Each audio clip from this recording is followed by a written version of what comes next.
I've really been a fan of sketch comedy and improv for quite a while, and I really love that.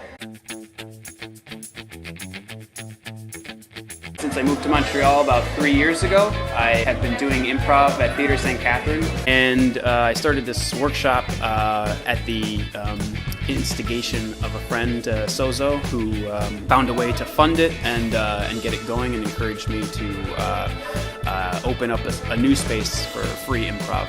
I was originally really inspired by the UCB. It's been a theater in New York since around 1999. So the improv at Theatre St. Catherine and a lot of the improv in Canada is short form improv. But my interest in improv is more of in long form improv. So this is a long form workshop. What we're trying to do is teach the basics of long form and short form improv.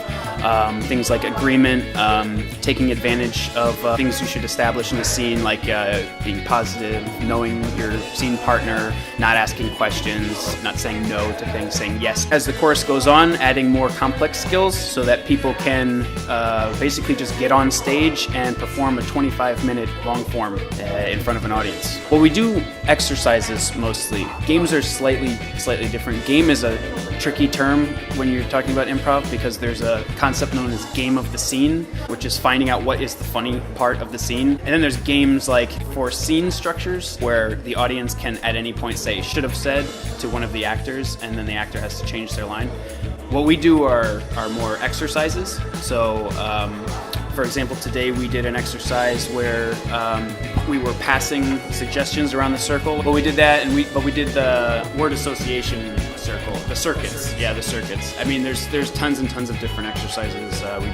We do different ones every week, but mostly they're to identify a necessary skill for long form, such as listening, adding information to scene partner, reacting emotionally, and there's a whole wide range of those, and they're designed to hopefully make certain skills a habit. Not everybody was there to help their acting. Some people are. Some people are interested just in becoming a better improv player. A lot of people do come simply for the social interactive part of it. And the skills you learn in improv, the skills that are very important, listening is hugely important. Agreeing on the information that's being put into a scene, and especially like building off that information. Improv is very much, not only, but very much the art of conversation. And so in any social situation, if you're meeting new people at a party, if you have to do public speaking, and really engage a group of people. If you ever work in groups in any scenario, a business or school or otherwise, all the skills you learn in improv actually come in extremely handy. It's a really good psychological exercise, even if it's just something like simple, like improving your memory.